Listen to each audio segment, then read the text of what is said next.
We're going to be looking at transitions in After Effects. Now in my timeline now, I've got a number of clips and they all overlap each other to some degree.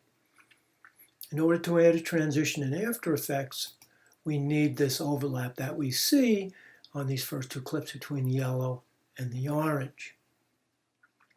The yellow picture is the buckets, the orange picture is the newspaper.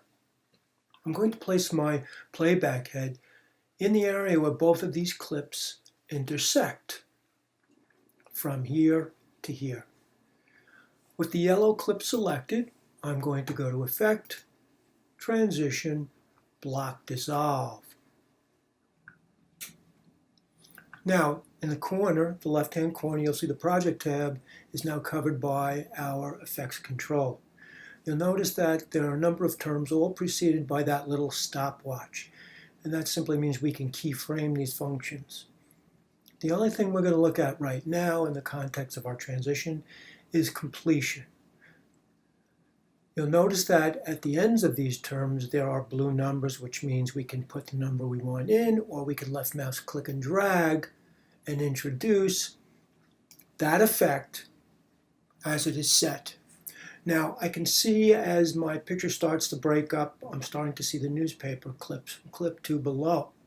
I want to make some changes to the standard default setting before I introduce my keyframes to transition this.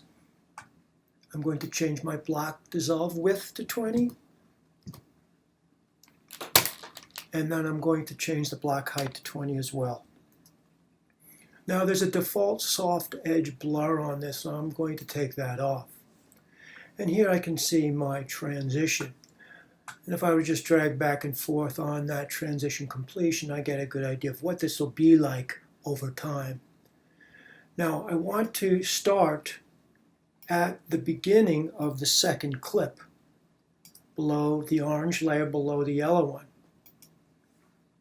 At this point in time, I want the picture to be on screen in its entirety.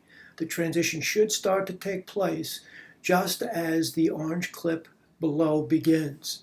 So I'm going to change the transition completion back to 0, and I'm going to click on the time clock to introduce my first keyframe. Now I can also open the effects down in the timeline itself and get a better idea of what it might look like as far as the time goes. I'm going to put my playback head now at the end of the yellow clip. That is where this picture would go off screen, and this picture would be on. I'm going to go back to transition completion, and I'm going to make that transition 100%.